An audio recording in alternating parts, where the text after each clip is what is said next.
बढ़ता खर्चा किसी की भी जेब को बदहाल कर सकता है, लेकिन अगर आप आपात स्थिति के लिए अपनी तैयारी एडवांस में कर लें तो आप और आपका परिवार बेहतर तरीके से बुरे वक्त का सामना कर पाएंगे। और इसके लिए ज़रूरी है कि एक हेल्थ प्लान हो आपके पास। लेकिन कैसा हेल्थ प्लान हो, कवर कितना बड़ा रखें, कहीं ज़रूरत पड़ने पर यह कवर छोटा ना पड़ जाए और कहीं हेल्थ कवर रहते हुए भी अपनी जेब से खर्चा ना करना पड़े। तो आपके इन तमाम सवालों का जवाब देने के लिए मेरे साथ जुड़ रहे हैं policybazaar.com के हेल्थ इंश्योरेंस के head Amit Chhabra. Thank you so much Amit, आज आपने वक्त निकाला मनी 9 के लिए। सबसे पहले तो जब कोई एक हेल्थ इंश्योरेंस लेने के लिए डिसाइड करता है तो सबसे पहला सवाल होता है कि मुझे कितना सम इंश्योर्ड लेना चाहिए। तो वो कौन से पैरामीटर्स हैं जो आप कहते हैं कि आप इन पैरामीटर्स को देखिए या चेक बॉक्सेस को आपको टिक करना चाहिए और तब उस अमाउंट पर आप अराइव करेंगे कि कितना बड़ा कवर आपके पास हो? अमित। बिल्कुल। देखिए, पहला इंपॉर्टेंट पैरामीटर है ये देखना कि आपकी उम्र क्या है। बिकॉज जनरली टेंडेंसी होती है कि ज़्यादा उम्र में ज़्यादा अमाउंट हॉस्पिटलाइजेशन की ज़रूरत पड़ती है, इलाज की ज़रूरत पड़ती है। तो एक वो चीज़ इंपॉर्टेंट है काफ़ी देखना कि आपकी उम्र क्या है। उससे ज़्यादा ज़रूरी मैं बोलूँगा ये है कि आप कहाँ पे रहते हैं। मान लीजिए आप दिल्ली, बॉम्बे, बैंगलोर, कलकत्ता, चेन्नई ऐसे किसी बड़े शहर में रहते हैं तो वहाँ पे हॉस्पिटलाइजेशन का खर्चा काफ़ी ज़्यादा होता है कंपैरेटिवली। मान लीजिए आप किसी छोटे शहर में रहते हैं तो वहाँ पे हॉस्पिटल थोड़े सस्ते होते हैं, खर्चे थोड़े कम होते हैं। तो ये एक और पैरामीटर है जो देखना होता है। तीसरा होगा आपका फैमिली स्ट्रक्चर क्या है। मान लीजिए अगर आप एक इंडिविजुअल हैं, 25 साल के एक इंडिविजुअल हैं, वर्सेस मान लीजिए कि आप एक बड़ा परिवार है, एक हस्बैंड वाइफ, 2 बच्चे हैं, साथ में पेरेंट्स हैं, तो अगेन रिक्वायरमेंट बहुत अलग हो जाती है। तो ये कुछ 3 चीजें हैं जिनका ध्यान रखना होता है सोचते हुए कि कितना हेल्थ इंश्योरेंस कवर होना चाहिए। अब देखिए, मामूली तौर पे एक सिंपल इसका जवाब यह है कि जितना ज्यादा हो उतना अच्छा है, क्योंकि कल को कोई भी बीमारी हो, कोई भी दिक्कत हो, कोई भी खर्चा हो, एटलीस्ट फाइनेंशियली आप सेफ हैं, सिक्योर हैं। अब इसमें एक बहुत इंटरेस्टिंग बात यह है कि देखिए, पहला 5 लाख 10 लाख होता है वो महंगा होता है हेल्थ इंश्योरेंस पॉलिसी का। जब आपको उसे 5 लाख से 1 करोड़ पे लेके जाना होता है तो बहुत छोटा अमाउंट और देना पड़ता है। तो इसके टॉप अप के लिए जरिए। हाँ जी, हाँ जी, बिल्कुल। एक एक सिंपल सा एग्जांपल अगर मैं आपको दूं तो पहला 10 लाख, लाइक मैं अपनी हेल्थ इंश्योरेंस पॉलिसी का एग्जांपल देता हूं, मैं, मेरी वाइफ और मेरी डॉटर है। तो जो पहला 5 लाख है उसका खर्चा अराउंड 20,000 रुपए है। अब वो उसके बाद 5 लाख को 1 करोड़ बनाने का खर्चा कुछ 3,000 रुपए एक्स्ट्रा है। राइट। बहुत अच्छा तो आइडिया आपने दिया अमित कि आप एक के पास एक बेसिक प्लान हो, पहले एक बेसिक प्लान लेकर के आप उसके सम इंश्योर्ड को बढ़ा सकते हैं टॉप अप प्लान्स के जरिए।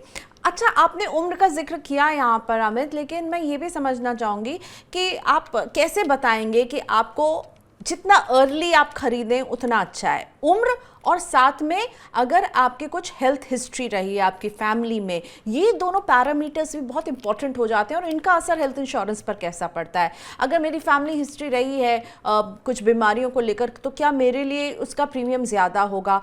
तो 2 बातें मैं पूछ रही हूँ एक साथ। उम्र आपने टच किया, लेकिन फिर भी समझाइए जितना अर्ली खरीदें, क्यों खरीदें, और हेल्थ हिस्ट्री का असर।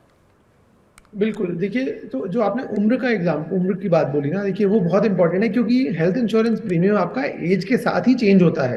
तो मान लीजिए आज आप 25 साल के हैं वर्सेस आप 35 साल के हैं वर्सेस आप 65 साल के हैं, प्रीमियम एज के हिसाब से बढ़ता है। तो जितना जल्दी आप खरीदेंगे उतना प्रीमियम आपको सस्ता मिलेगा। वो तो एक एक बड़ी आई थिंक नॉर्मल बात है। इसके अलावा मैं एक चीज और बोलना चाहूंगा कि जल्दी खरीदना इसलिए जरूरी और है कि कल को अगर मान लीजिए आपको कोई बीमारी हो जाती है, कोई कंडीशन आ जाती है, और आपकी पिछले 2 साल में हमने देखा कि कोविड तो सबको हो रहा है। देखिए, एक यंग हेल्दी सीनियर सबको होता है और उसके भी काफी एवरलास्टिंग डैमेजेस हो जाते हैं बॉडी पे। लाइक एक एग्जांपल के तौर पे बता रहा हूँ, अभी हमने एक केस देखा था जहाँ पे काफी यंग 30 ईयर ओल्ड कस्टमर था, वो हेल्थ इंश्योरेंस पॉलिसी खरीदना चाह रहे थे। उनको कोविड हुआ था और वो कोविड में हॉस्पिटलाइज हुए थे। कोई बहुत मेजर ऐसा नहीं था कि आईसीयू में थे या वेंटिलेटर पे थे, हॉस्पिटलाइज हुए थे, लेकिन उनके लंग्स में थोड़ा डैमेज हो गया था। कोविड के टाइम पे पैच आया, डैमेज हो गया। अब ऐसे में एक्चुअली उनको आज की डेट में एक हेल्थ इंश्योरेंस पॉलिसी मिल ही नहीं पा रही है क्योंकि लंग्स में एक परमानेंट डैमेज हो गया है और हेल्थ इंश्योरेंस कंपनीज ऐसी हिस्ट्री के साथ में पॉलिसी नहीं इशू करना चाह रही है। Okay okay. तो इसलिए बहुत इंपॉर्टेंट है कि जब आप यंग हैं, फिट हैं, हेल्दी हैं, आप तभी अपने लिए एक हेल्थ इंश्योरेंस पॉलिसी खरीद लीजिए। अगर आप नहीं खरीदते हैं और खुदा ना खास्ता आपको कोई बीमारी हो जाती है, कोई प्रॉब्लम आती है, तो ऐसे में आपके लिए फॉरएवर हेल्थ इंश्योरेंस पॉलिसी मिलनी मुश्किल हो जाती है, एंड ये एक आपके लिए लाइफ टाइम लाइबिलिटी बन जाती है आपके लिए, आपके डिपेंडेंट्स पे, जिनको आपका हॉस्पिटलाइजेशन का, हेल्थ केयर का खर्चा उठाना पड़ेगा। तो ये एब्सोल्युटली। एक बात हो गई एज की। दूसरी आपने बात बोली थी हेल्थ हिस्ट्री की, तो इसमें देखिए फैमिली हिस्ट्री से कोई फर्क नहीं पड़ता है। तो मान लीजिए मेरे पेरेंट्स को अगर कोई बीमारी हुई है, चाहे वो हार्ट प्रॉब्लम है, चाहे हाइपरटेंशन है, चाहे कैंसर है, उसका मेरे हेल्थ इंश्योरेंस पॉलिसी से कोई फर्क नहीं पड़ता है। लेकिन अगर मेरे को खुद को कोई बीमारी है, तो कुछ केसेस में प्रीमियम बढ़ सकता है। लेकिन प्रीमियम बढ़ना, और ये बहुत रेयरली होता है कि प्रीमियम बढ़ता है, तो प्रीमियम इतनी बड़ी बात नहीं है। मैं बोलूंगा ज्यादा इंपॉर्टेंट बात यह है कि ऐसा हो सकता है कि आपको पॉलिसी मिले ही ना। मिले ही ना, जो आपने अभी केस बताया। हाँ, फ्लोटर प्लान्स, फैमिलीज के लिए फ्लोटर प्लान एक अच्छा ऑप्शन होता है। आप अपने स्पाउस को, अपने बच्चों को उसमें शामिल कर सकते हैं। इसमें कितने सदस्य शामिल कर सकते हैं? क्या मैं अपने पेरेंट्स को भी शामिल कर सकती हूँ? और क्योंकि इसमें मल्टीपल मेंबर्स होंगे, तो इसके कवर का साइज मुझे और भी केयरफुली चुनना होगा। मुझे पता है सब कहेंगे कि ऐसा तो नहीं होगा कि सभी मेंबर्स एक साथ बीमार होंगे, सभी मेंबर्स को एक साथ हॉस्पिटलाइजेशन की ज़रूरत होगी। लेकिन कोविड ने तो हमें ये भी देखने को मिला कि ज़्यादा घर के एडल्ट्स तो जो थे, 2 एडल्ट्स जो हैं वो हॉस्पिटल में थे। इसलिए जब आप ऐसा कवर ले रहे हैं फ्लोटर, उसका साइज भी आप क्या सजेस्ट करते हैं हमें? बिल्कुल। सो पहला आपने बोला था कि कितने लोग ऐड कर सकते हैं आप एक हाँ। फैमिली प्लान में। देखिए मामूली तौर पे जो एडवाइस होती है वो ये होती है कि आप अपना हस्बैंड, वाइफ और बच्चे, वो एक प्लान होना चाहिए। जब बच्चे यंग हैं, मान लीजिए आपके बच्चे 21 साल से कम उम्र के हैं, तो हस्बैंड, वाइफ और बच्चे ये एक प्लान में होने चाहिए। अगर पेरेंट्स हैं तो उनको पेरेंट्स का एक अलग प्लान होना चाहिए। मान लीजिए और भी रिश्तेदार हैं, जॉइंट फैमिली है, तो आगे पेरेंट्स के ब्रदर सिस्टर्स हैं और रिश्तेदार हैं, तो उनके लिए अलग प्लान लेना चाहिए। हमेशा वो बेटर एडवाइस होती है, ताकि अगर किसी को भी कोई दिक्कत हो, कोई क्लेम हो, तो बाकियों के सम इंश्योर्ड पे इम्पैक्ट ना पड़े। ओके। लेकिन दैट सेड, आजकल कुछ स्पेशलाइज्ड प्लान्स आते हैं, जैसे कि एक royal Sundaram general insurance company का एक प्लान है, जिसमें कि आप अपनी एक्सटेंडेड फैमिली तक को भी कवर कर सकते हैं। तो आप उसमें अपने भाई बहन है, मामा चाचा, रिश्तेदार, ग्रैंड पेरेंट्स तक को भी आप कवर कर सकते हैं। तो ऐसे प्लान्स भी आते हैं। लेकिन जो मैं बोलना चाहूंगा कि जो सही एडवाइस है, ताकि सब एडिक्वेटली कवर्ड रहे, वो ये है कि आप एक एक फैमिली के लिए, एक हस्बैंड, वाइफ और बच्चों का एक प्लान होना चाहिए। बच्चे 21 साल से बड़े हो जाए तो उनका अलग प्लान होना चाहिए, पेरेंट्स का अलग प्लान होना चाहिए। जनरली यही सही एडवाइस रहती है। राइट, तो और ये सेपरेट प्लान्स होने चाहिए। और इसका कवर कैसा हो, क्योंकि मल्टीपल मेंबर्स के लिए हम कवर चुन रहे हैं। बिल्कुल। देखिए जो एक, अगेन इसमें सही एडवाइस यही है कि जितना ज्यादा ले उतना बेटर है, ताकि कवरेज में कभी दिक्कत ना आए। लेकिन मैं बोलूंगा कि रूल ऑफ थंब जो एक लगता है, एक बेयर मिनिमम आपको 10 लाख रुपए पर पर्सन तो लेना ही चाहिए। तो अगर आप हस्बैंड वाइफ हैं तो आपको कम से कम 20 लाख रुपए का प्लान लेना चाहिए। अगर आपके साथ में 2 बच्चे हैं तो 40 लाख का प्लान लेना चाहिए। अब इसमें एक जो इंपॉर्टेंट चीज है, जो मैंने पहले भी बोली थी, कि एक्चुअली 20 लाख और 1 करोड़ के प्लान में ज्यादा फर्क नहीं है। प्रीमियम में 500,000 रुपए का फर्क होता है मैक्सिमम। तो इसलिए ऐसे केस में एक बहुत ऑब्वियस सी चॉइस बन जाती है कि आप 1 करोड़ का ही कवर ले लेते हैं। राइट। पर अगर आप बचाना चाहते हैं तो इसमें भी तो आप वो वाला रूल अप्लाई कर सकते हैं ना, कि एक बेस कवर रखें और फिर टॉपअप से इसको आप इन्हांस कर सकते हैं लिमिट। क्लेम रिजेक्शन एक हेल्थ इंश्योरेंस के साथ एक हमेशा ये मुझे लगता है डर बना रहता है। हम ऐसी खबरें पढ़ते रहते हैं, कंपनियों की हम मनमानी की बात सुनते रहते हैं। इससे कैसे बचा जा सकता है? आप पॉलिसी होल्डर को क्या एडवाइस देते हैं कि आपका क्लेम रिजेक्ट नहीं हो तो ये काम आपको करने चाहिए?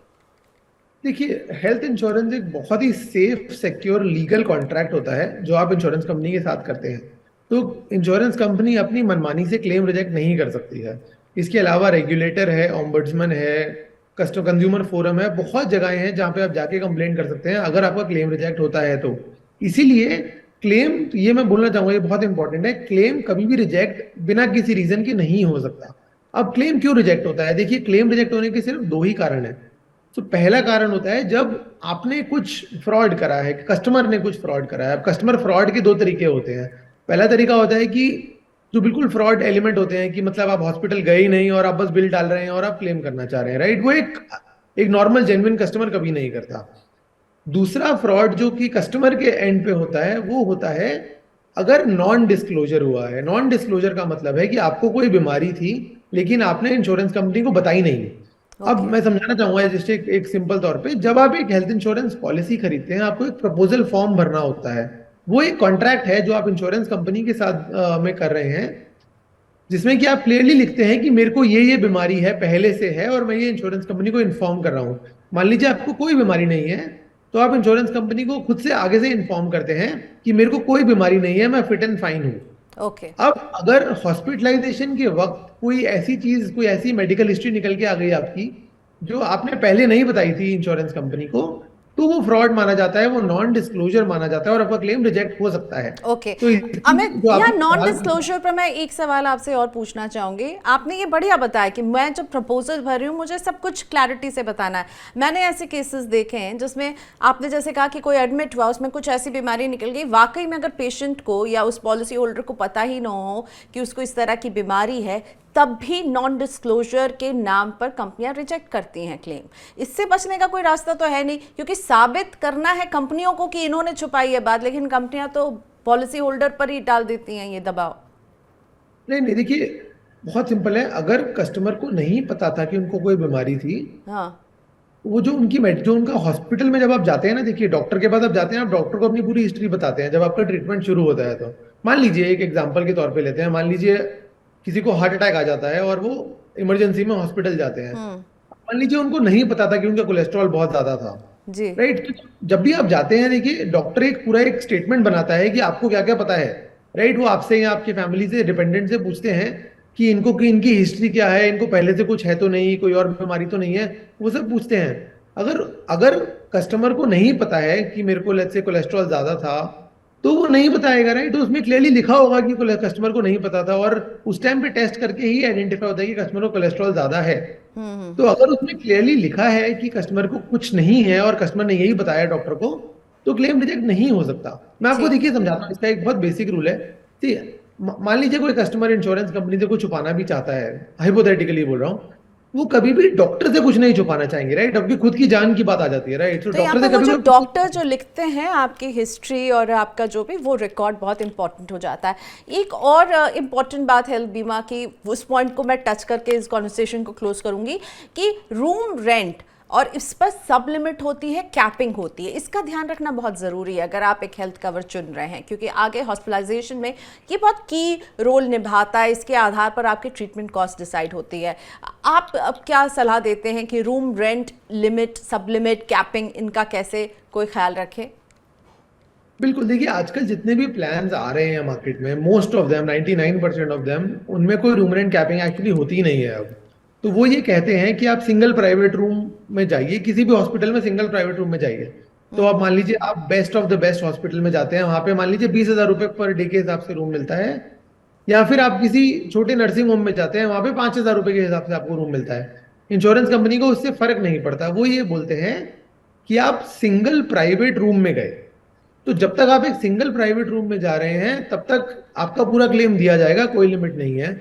कुछ पुरानी ऐसी पॉलिसीज होती थी पहले, पुरानी 5 7 10 साल पुरानी पॉलिसीज, जिसमें कि रूम रेंट कैपिंग होती थी अमाउंट के हिसाब से। तो वो ये कहते थे कि आप 5,000 रुपए के ऊपर के रूम में नहीं जा सकते हैं, फॉर एग्जाम्पल। एब्सोल्युटली, हाँ।